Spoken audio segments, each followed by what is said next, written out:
We have in our midst an author of The Black Lie, Kevin Jackson, who's a political humorist. I had him on my show yesterday, and fortunately it didn't ruin my career. He was very funny, but I'm going to say that if his humor appears a little off color, that's his fault, not mine.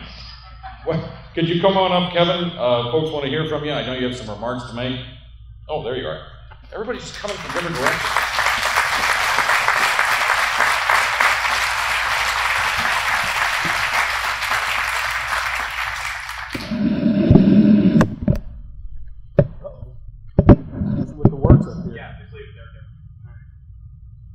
All right, San Antonio, I'm glad to be here. Do you guys even know that I'm from San Antonio? Yeah? People that have my book.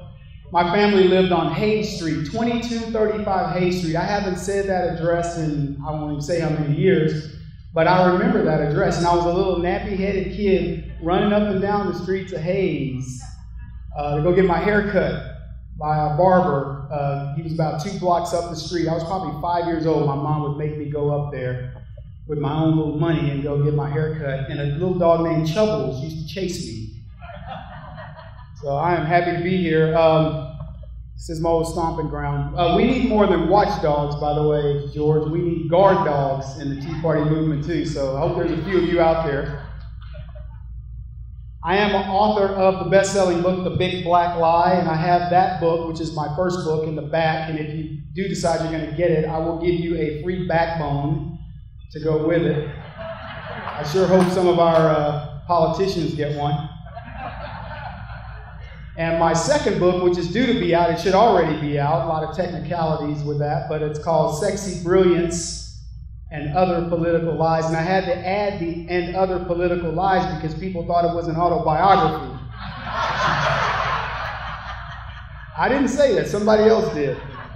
Actually, the book Sexy Brilliance was written because a guy by the name of Michael Eric Dyson said Barack Obama brought sexy brilliance to the White House. I thought, does he have a pet hamster or what? Are you kidding me? So I'm going to read you an excerpt from Sexy Brilliance in order to set the tone for this particular discussion so you have an idea of what you're in for today. Bill Clinton extorted a black man, Meek, to drop out of the Senate race in favor of a white man and former Republican, Crist, so that the white man might defeat the Latino man, Rubio. That Bill Clinton is one mean-spirited cracker. I am honored to speak to you today. I love talking to conservative audiences because I know that most of you are not medical marijuana users, so you tend to pay closer attention and you get my jokes. I'm going to talk to you today about the color of politics, and I want to discuss how America has ended up what I call full circle flipped, back in the 60s. And in case you're wondering, I mean both the 1860s and the 1960s, and let me explain. In years past, we had white Republicans marching arm in arm to fight for the civil rights of blacks as white Democrats jeered. In years today, rather, we have black Republicans fighting shoulder to shoulder for the civil rights of all Americans as all Democrats jeer. A reverse civil rights movement is afoot, which I say we are in the midst of. Emancipation 2, this time even the white folks get free.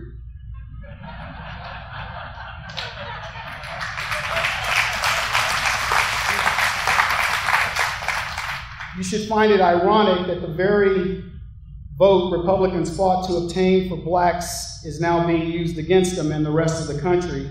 And politically speaking, black people and the black vote have been the most discussed subject in American political history, and it will be so again in 2012. You won't hear, I wonder what the Irish will do this election. And this is because blacks have had a special purpose since the beginning of the formation of the country, an economic impact, in fact, and it's a study of 2 ideologies. Black people were written specifically into the founding documents, and slavery is seen in the Constitution in quite a few places. The first is in the enumeration clause, where representatives are apportioned, and it's called the 3/5 compromise. And liberals have devalued that to mean that Republicans only wanted blacks to be worth 3/5. And I'm not going to belabor that, but that certainly wasn't the case. Next, in Article 1, Section 9, Congress is limited expressly from prohibiting the importation of slaves before 1808, a date that represented a compromise of 20 years. So in effect, January 1st of 1808 is the first date of what was supposed to be the end of slavery. And finally, the Fugitive Slave Clause is the last mention of blacks in the Constitution, and this required that an escaped slave be delivered back to the property holder in the state where the property had escaped from. This is one of the few areas of the Constitution that Democrats still enforce. Some of you are going to get that on the way home and go, man, I wish I'd laughed. The next big era for blacks in the political scene came during the Civil War politics. It has been said that the seeds of the Civil War were sown in the compromise of the Constitution on the issue of Article 1, Section 9, which prohibited the importation of slaves. So Democrats are slick. To get around it, they decided to make the descendants of slaves. Thus, slavery had the potential to go on forever. That's what the Founding Fathers wanted. But we got through slavery and into Reconstruction, interestingly called Radical Reconstruction, which lasted about 10 years, starting with the Reconstruction Acts of 1867. And it should have been called the first Black Renaissance, because this period mimics our very own modern-day Tea Party. Well, it also does that too. Blacks got the right to vote. More blacks served in politics than at any time in history. And this is also the time when the Democrats started marginalizing the black vote through intimidation and egregious voter laws. We were called Negroes at this time. The next iconic period was what was deemed the Roaring Twenties. And by the time the Roaring Twenties came around, blacks were mainstream, and this period ushered in what's called the Harlem Renaissance, the black cultural revolution that was centered in Harlem, New York. There's a few people here that probably remember the Charleston. That was a black dance. I call this period the second Black Renaissance because the movement was primarily literary. It involved art, music, dance, and theater, and fostered black pride and uplifting of the race through the use of intellect. A sort of passive civil rights movement began during this period, not so much with marching and protest, but more with just blacks feeling self-important and self-worth. We were called colors during that period. Shortly thereafter, white America hit hard times during the Great Depression, which brought the New Deal. Until the New Deal, blacks had voted overwhelmingly Republican, 95%. But by the end of Roosevelt's first administration, one of the most dramatic voter shifts had occurred in American history. In 1936, 75% of black voters started voting Democrat. Blacks turned to Roosevelt in part because of his spending programs, which gave them a measure of relief from the Great Depression. However, the larger reason was because blacks felt that the GOP had done little to repay their earlier support. Does that sound familiar? This period may most resemble the state of liberal blacks in America today, in that they feel abandoned by the Republican Party, and yet again, they are willing to be taken advantage of by the Democrats. Most New Deal programs, here's a little bit of history for you, discriminated against blacks. The National Recovery Administration not only offered whites the first crack at jobs, but authorized separate and lower pay for blacks. The Federal Housing Authority, the FHA, refused to guarantee mortgages for blacks who tried to buy in white neighborhoods. The CCC maintained segregated camps, and the Social Security Act excluded job categories blacks traditionally filled. The Agricultural Adjustment Administration acreage reduction hit black sharecroppers extremely hard. Now, you might think that I blame FDR for this stereotyping of the black vote at this time, but I don't. I have another culprit. I'm going to say a word, and I want you to think of the first thing that comes to mind. Chicken. Now, I won't ask you to raise your hands, but I do know that many of you thought of KFC. So here's my point.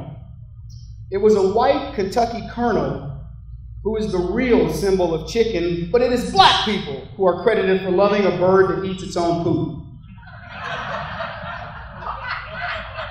Damn that Colonel Sanders. At this time, we were affectionately called Afro-Americans, and we are the only race of people that are named after a hairstyle. The 60s ushered in the civil rights movement and the Great Society. LBJ believed that the problems of housing, income, employment, health care were ultimately a federal responsibility. Sound familiar? He called his vision the Great Society. Does anybody remember the Jetsons? You remember the name of their black neighbor? No? That's because the Great Society didn't include blacks, silly! Liberal historians point to all the legislation passed by LBJ in the war on poverty and point to gains, but LBJ simply repositioned the private sector's successes under government control. During this time, the federal government raised the minimum wage. In 1966, Congress adopted the Model Cities Act, assuring adequate housing to attack urban blight. How's that working? This act set up a cabinet-level position in the Department of Housing and Urban Development, and it began a campaign of rent supplements. To promote education, Congress passed the Higher Education Act in 1965 to provide student loans and scholarships. The Elementary Schools, Secondary Schools Act of 1965 to pay for textbooks, and the Educational Opportunity Act of 1968 to help the poor finance college educations. All that, and America's kids are still the dumbest ever.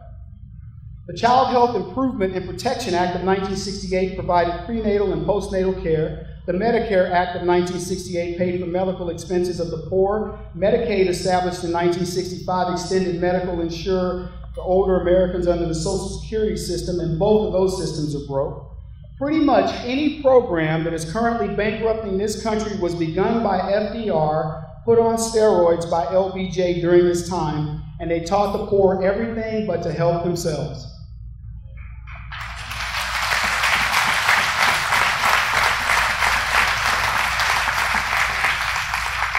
The left explains it this way: don't drink and drive. You might spill something. We were called blacks at this point in history.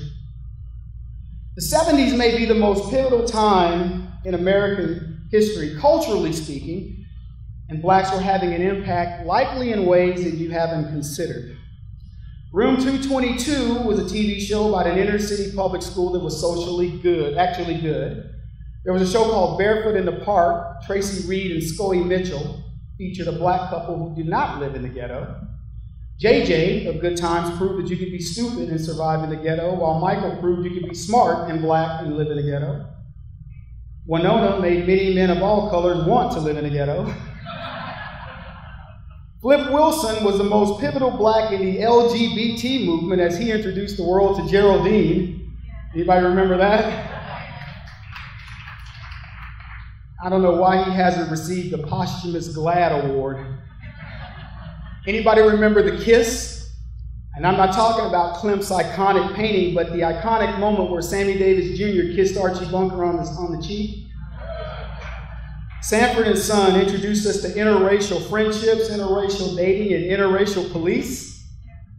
The Mod Squad showcased white and black youth. The Jeffersons showcased America to wealthy blacks and interracial marriage. And not long after, however, Hollywood made a transition and became mean-spirited and anti-establishment. And despite some progress, Hollywood mostly depicted blacks as thugs, prostitutes, and pimps. And they created what I call the Civil War of the 80s. By now, we're called African Americans. The battle lines were drawn. It was the Bookerites versus the Du Boisians. The black conservative was born during that time. The antithesis of the 60s radical. Individual accountability versus government help. That's all there was in the 80s. The next big event occurred in Y2K +8. And we've come full circle flipped. The election of a black president was supposed to end the idea of racism in America, and we were all supposed to be happier than a preacher's kid at a biker chick rally. Yet, we find ourselves in the midst of the second civil rights movement, and I'm madder than Janet Napolitano's blind date. Is there not enough evidence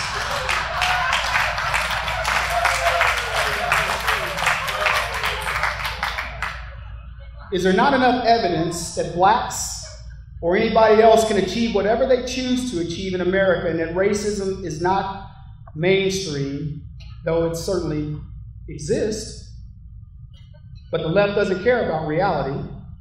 So I can only imagine how many moderates and lefties who voted for Obama now feel about the reality of Obama. And I liken it to how I felt when I learned that Fonzie, the coolest yesteryear Italian on TV, was really a mousy Jewish guy named Winkler.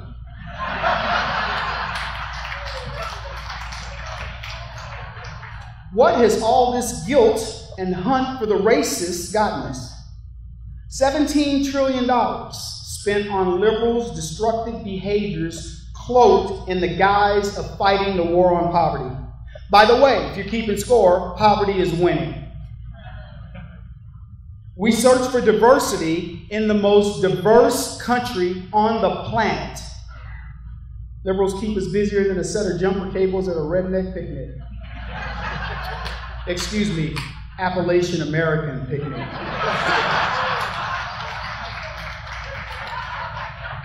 Liberals know that it's easier to change America when they keep us jumping through hoops and going on snipe hunts. They want America to be anything but America because liberals are destroyers. They are destroyers of the truth. They are destroyers of dreams. They have seized control of Washington, and their radical agenda is all they care about. We dislike liberals, but they hate us. To them, our love of the greatness of America is silly, worthy of ridicule, and our belief in things like the Constitution, the sanctity of life and marriage, and the Bible, and the right to bear arms make us so last year. How can you not love America? Liberals don't know how to love this country because they don't love themselves. They are waiting for the next fad, the next ism, and all they need is proof that it hasn't worked somewhere else, and they're all in.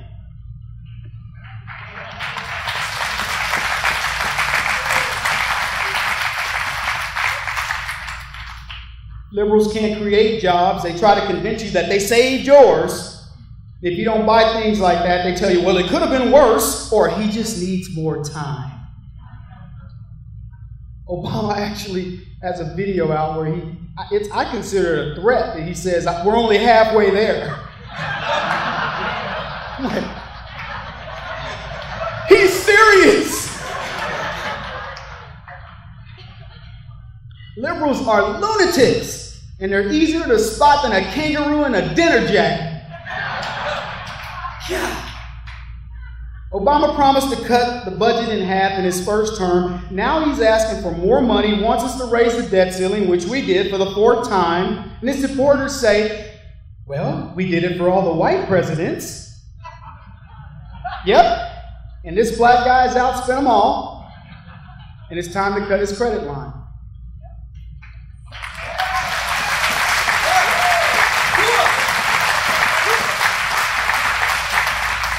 He wanted us to allow him more room to create debt in order to convince us that he'll cut debt. Now, in my world, that's crackhead logic. But liberals deem that innovative thinking. Obama's budget reminds me of the joke where the wife asks the husband, should I get a bikini or an all-in-one? And the husband replies, you better get a bikini. You ain't getting it all-in-one. Liberals are as lost as last year's Easter eggs, and they either want to tax you or regulate you from the cradle to the grave and consider their own contradictions. They want to compel us to engage in healthy behavior, and thus they have declared war on fat people. Discrimination, in fact. They support their position by saying that fat people get heart disease and diabetes and so on, and thus their life expectancy is less than that of skinny folks. Liberals discriminate, but it's for your own good. But it may surprise liberals to learn that fat people and skinny people die statistically at the same rate. You guys think about that. You want to have some fun with a liberal? Ask them what's the speed of dark, and then tell them they're racist for not knowing.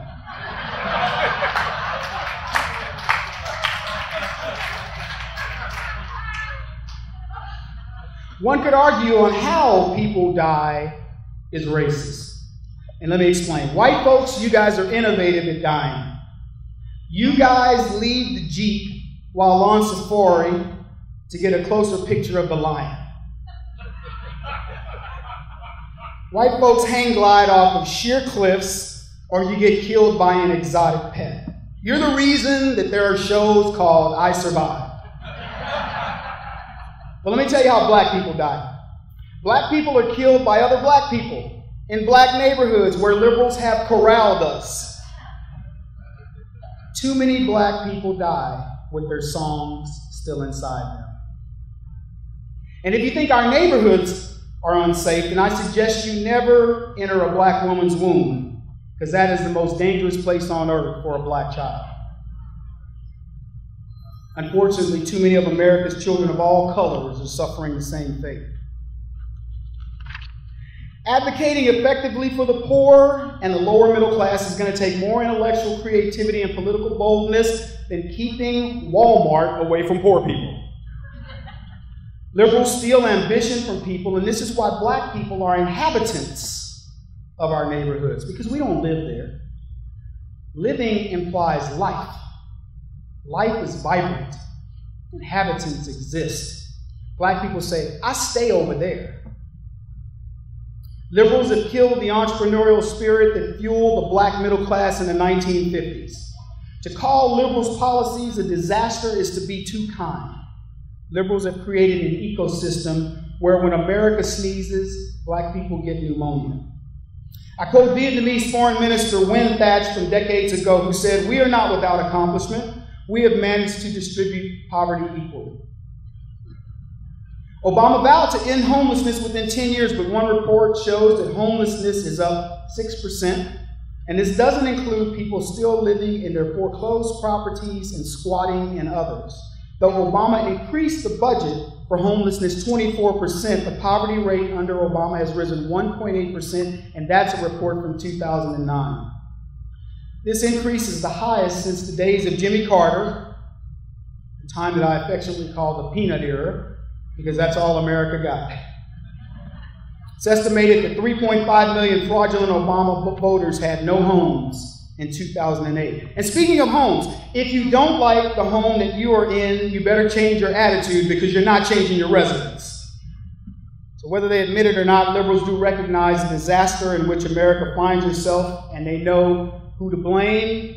He can be found on the nearest golf course in Washington. If you don't find the left delusional by this point, then I probably can convince you that the best surfing is in Nebraska.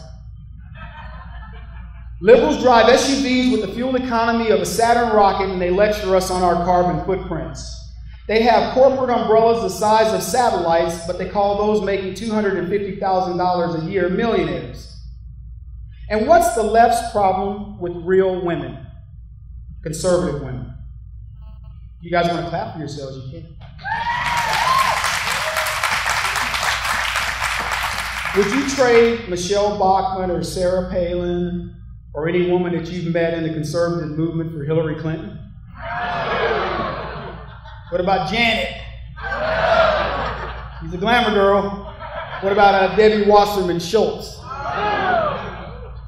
And that's their best. Would any real conservative have allowed Anthony Weiner to be their poster boy? If Weiner was my brother, I'd walk 5 paces in front of him to avoid guilt by association. Look at the conservative movement's heroes: William F. Buckley, Milton Friedman, Ronald Reagan. And I'll compare Reagan's legacy to that of all the Democrat icons combined. You know who their icons are: Elliot Spitzer, John Edwards, Rod Blagojevich, Mayor Daley, Al Gore, Ted Kennedy, FDR, LBJ, Bill Clinton. That's probably closer to being an FBI's 10 most wanted list.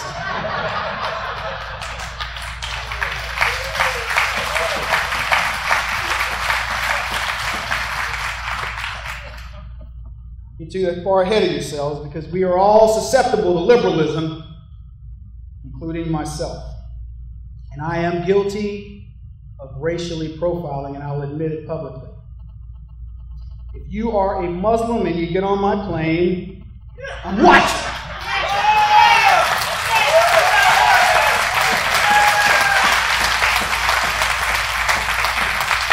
That's the truth. Make no sudden moves and it's all good. And I would consider cheating off of an Asian in my French class, but I will not cheat off a Hispanic in my Spanish class. Won't happen. Sorry, Kiko. Maybe Kiko, I might. But we are all susceptible because liberals are sneaky. Take the lexicon, for example. Remember when you didn't have to explain when you introduced somebody as your partner? Or when straight meant not crooked and gay meant happy and queer just meant stranger odd. And black liberals want to be called African Americans when 99.9% of black people have never set foot on the motherland. They don't know how many countries that there are in Africa. 53 if you're ever asked. Or how many languages are spoken. Roughly 2,000. Black people don't walk around trying to figure out if white folks are Irish or German or whatever, so stop calling us a continent. And if you're going to hyphenate, at least pick a region. And what exactly is an entitlement?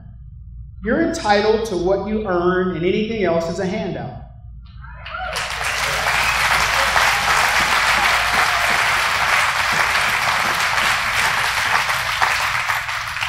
Would you make an investment in a government agency? The government doesn't invest, it taxes and it spends. The government doesn't want you to know that you have gone from being citizens for whom they work to being consumers to whom they sell. I'm tired of being a consumer. We have all been born into a slavery, a new form of slavery. And I say, wake up, Spartacus.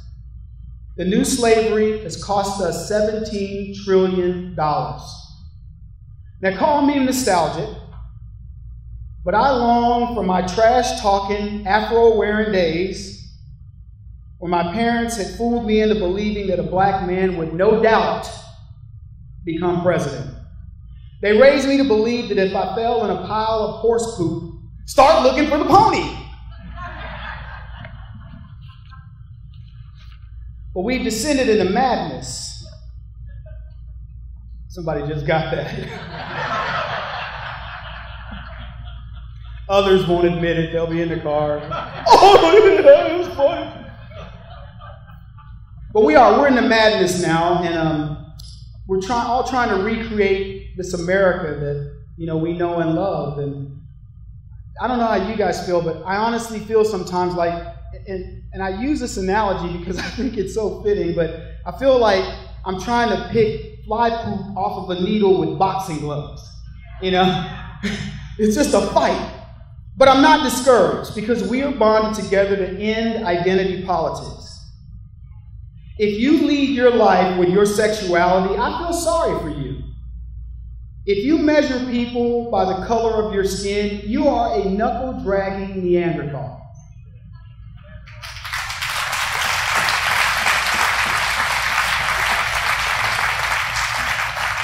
I fight for one race, the human race, with the understanding.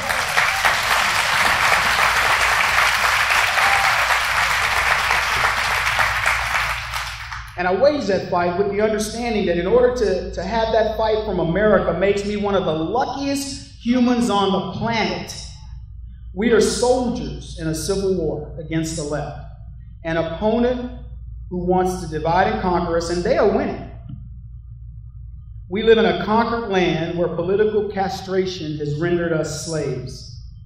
We may not be deployed in foreign lands, but this war is just as real, and we've hit a time in America where losing is no longer an option. We fight to preserve a way of life that we treasure, and that treasure is what we want to pass on to our children and our grandchildren. We know the enemy, and that enemy is clearly in front of us, and it's not just the left, it's actually some of our own.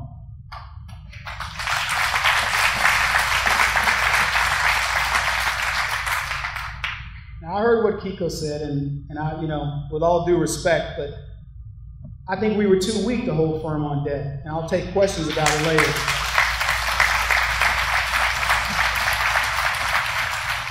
And I'll put it to you like this. The government deficit, I equate it to, you've got your budget set for your family household and your car breaks down. This happened to me the other day. My battery died on my car. So I was on a radio show and I said, yeah, my battery died. So I increased my budget by $100 and I got a battery. Now, that was in July. So it's now August. So I look at my line item and there's that battery again. And I just ignore it. I just go leave $100 for the battery. And then September comes and there's the battery again. And I just leave it there. That's what our government's been doing for years. They start something and they just leave it in the budget. And they get a tax and they leave the tax. When is the last time you've seen a tax repealed? Doesn't exist. You know, we spent $4 trillion since the election of Obama, and we got along fine without it. Ask yourself that question. How do we get along without that money, and now all of a sudden it's in the budget? No offense, but I'm tired of sissies fighting for me.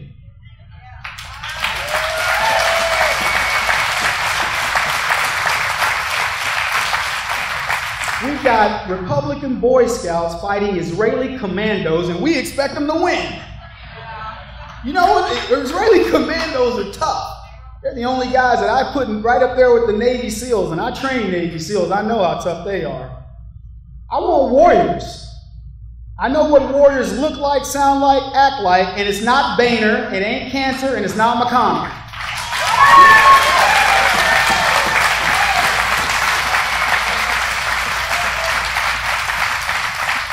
And the reason why I know what a warrior looks like is because I am one.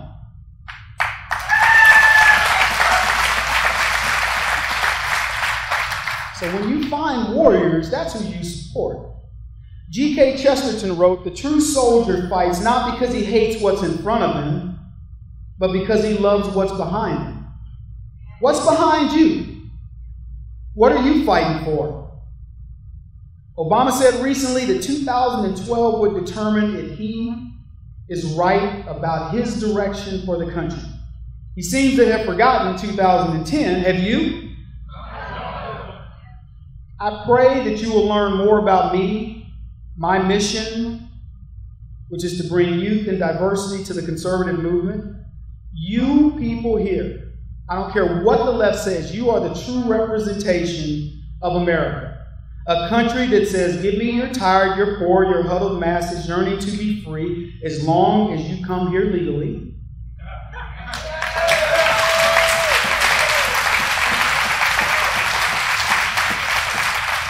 And these are not platitudes. This group, the Tea Party movement, the great folks that I've met along the way, including my friends Claver and others, are truly what the people outside of America respect, envy, and what they come here to find. Not these other guys.